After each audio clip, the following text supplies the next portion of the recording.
warahmatullahi wabarakatuh. Oke, baik lagi sama gue. Perkenalkan, nama gue Nisa Ulaidaya dari Genbi Komisariat ITERA. Oke, kali ini kita akan mengulik sedikit mengenai apa sih generasi hebat, lalu bagaimana sih perannya sebagai generasi muda ini dalam menerapkan generasi hebat itu tersebut, dan bagaimana kita cara penerapannya di era pandemi seperti ini. Oke, kali ini kita akan kita akan sedikit berbincang-bincang dengan partner saya atau kawan saya ini mengenai tentang generasi hebat. Oke, check it out. Hello, oke, balik lagi sama kita nih. Mungkin kita perkenalan dulu ya sama kakaknya. Oke kak, bisa perkenalkan diri dulu kak. Halo, kenalin aku Fiil, Musulatul Fiil, bisa dipanggil Fiil. Oke kak Fiil. Mungkin siang ini mungkin kita bisa tanya-tanya ya kak mengenai apa sih generasi hebat itu gitu. Menurut kakak nih, generasi hebat itu seperti apa sih kak?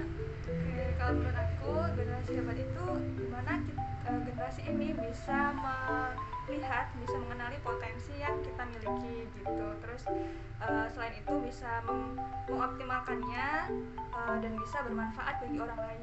Dan selain itu aku pikir generasi yang hebat itu yang punya pendirian nih, apalagi di sekarang ini era yang sangat pesat perubahannya, kita harus punya pendirian gitu. Keren banget ya pendapat dari kakaknya nih. Oke, balik lagi sama kita ya. Sorry kita pindah tempat karena kendala sama suara jalan gitu ya. Oke kak, nih kita balik lagi nih mengenai generasi hebat. Nah, tadi gimana nih kak contoh dari kakak nih mengenai generasi hebat itu seperti apa? Oke, contohnya itu misalkan gini, ketika teman-teman itu di suatu ketika mengenali minat sama bakat teman-teman, misalkan teman-teman suka sama menggambar gitu, atau misalkan menulis cerita. Nah, teman-teman mendalami, jadi kayak misalkan setiap hari nulis cerita, terus nyari misalkan ikut webinar tentang kepenulisan gitu. Walaupun background teman-teman itu enggak dari sastra. Oke, nih teman-teman bisa di ini ya ikutin gitu. Mungkin di era pandemi juga kita bisa mengetahui atau bisa menerapin life skill kita gitu, menjadi generasi hebat. Nah, mungkin kita bisa terus ikut lomba tanpa ngirauin pikiran orang lain atau argumen orang lain. Kita tetap jalan terus ke depan gitu, biar kita bisa mengasah kemampuan yang kita miliki. Seperti itu ya kak ya. Mungkin itu aja ya kak. Terima kasih atas waktunya. Oke, balik lagi sama gue.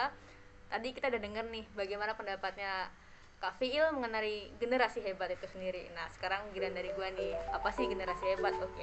Menurut gue generasi hebat itu merupakan generasi life skill, atau dimana kita bisa bukan hanya mengandalkan otak kita saja, tapi kita bisa menguasai atau kita mengetahui keterampilan yang kita miliki, skills yang kita miliki gitu. Jadi kita dapat memaksimalkan potensi apa nih yang kita miliki, seperti itu. Nah, bukan tadi kita bilang nih generasi hebat itu merupakan generasi life skill atau keterampilan hidup. Nah, dari WHO sendiri itu terdapat beberapa lah yang termasuk ke dalam life skill itu sendiri. Oke, yang pertama itu ada personal skill, lalu social skills, thinking skill, academic skill, and vocational skill. Oke, jadi di situ ada 5 atau 6 ya itu. Nah, di situ merupakan bagian dari life skill itu sendiri. Jadi bagi teman-teman nih yang punya keterampilan baik di bidang apapun itu, ayo deh kita tingkatin terus tanpa kita ngirain apa sih pandangan negatifnya dari orang lain.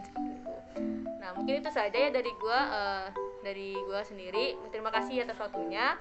Semoga pandangan ini bisa membuka pikiran teman-teman nih mengenai apa sih generasi hebat itu sendiri. Oke, terima kasih semuanya. Assalamualaikum warahmatullahi wabarakatuh.